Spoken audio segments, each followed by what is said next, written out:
Beralih ke berita selanjutnya, debat publik Pilgub Maluku Tengah, Les Nusa mengatakan ini merupakan momentum gagasan paslon.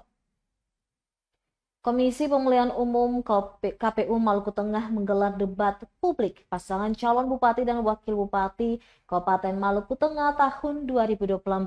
Berlokasi di Baileo Ir Soekarno Masohi Kamis 7 November malam.